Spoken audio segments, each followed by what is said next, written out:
But because you know ఇప్పుడు Kishore bye ఇక్కడ ఉన్నారు కాబట్టి ఒక విషయం చెప్పాలి. చాలామంది కేశవ అంటే it's a very serious film, full you know out and out violence అనుకుంటున్నారు. Obviously Sudheer is a very smart director and మిమ్మల్ని పెట్టుకుంది you are the comic relief. And నిజంగా మీ సీన్స్ చూశాను, హిలేరియస్గా ఉన్నాయి, డబ్బింగ్లో చూశాను, the very very funny. First half అంతా మీరే కనపడుతున్నాయి, కనపట్లా మీదే. సరే ఫ్రాంక్గా మాట్లాడుకున్న తర్వాత కానీ జెన్యున్గా నాకు కూడా కేశవ స్టోరీ నువ్వు అంటే బేసిక్గా ఈపీసీ అప్పుడు చెప్పారు నిఖిల్ గారు కేశవ ఇదో స్టోరీ అని చెప్పేసరికి నేను ఫిక్స్ అయిపోయా. ఓకే అయితే ఇందులో మన క్యారెక్టర్ లేదనమాట, డిసైడ్ అయిపోయా. బట్ అయినా పిలిచేసరికి చాలా హ్యాపీ ఫీల్ అయ్యా. Thank you. And next Priyadarshi, the new top comedian of the generation. So everyone is talking about him. I really want to wish him all the like. Top నువ్వు ఉన్నావు కదా. నువ్వు మరి హంబుల్నెస్లో కూడా ఇది చూపించకు. హంబుల్నెస్ ఓవర్లేడెడ్ నువ్వు. అందరూ రీతు వర్మ క్యూట్నెస్ ఓవర్లేడెడ్ అయితే నువ్వు హంబుల్నెస్ ఓవర్లేడెడ్.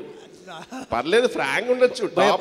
వద్దు మనం ఏమనకూడదు, ఎందుకంటే ఈపీసీకి అవార్డులు రాలేదు, వీళ్ళకి నేషనల్ అవార్డు వచ్చింది. వద్దు మనం వద్దు. నువ్వు ఒక మైక్ ఉంచుకో అన్న, నువ్వు ఉంచేసుకోటి. ఓ వాటర్ బాటిల్ ఓ మైక్ పెట్టుకో నియరే. అండ్ ఎనీవేస్ థ్యాంక్ యూ అందరికీ. అండ్ నన్ను కూడా పిలిచినందుకు thank you. Thank you so much అన్నయ్య. Thank you. నిజంగా మీరు అంటే ఇంటి బయట దిష్టి బొమ్మ అన్నారు, కానీ ఆ దిష్టి బొమ్మ ఇంట్లో వాళ్ళందరినీ కాపాడుతారు. ఫ్రాంక్గా మాట్లాడుతున్నాం అన్న. ఫ్రాంక్గా మాట్లాడారండి, ఫ్రాంక్గా మాట్లాడారు. But anyways, yeah, thank you so much both of you. Please subscribe. Please do subscribe. Please subscribe. Please subscribe. Please subscribe to our YouTube channel.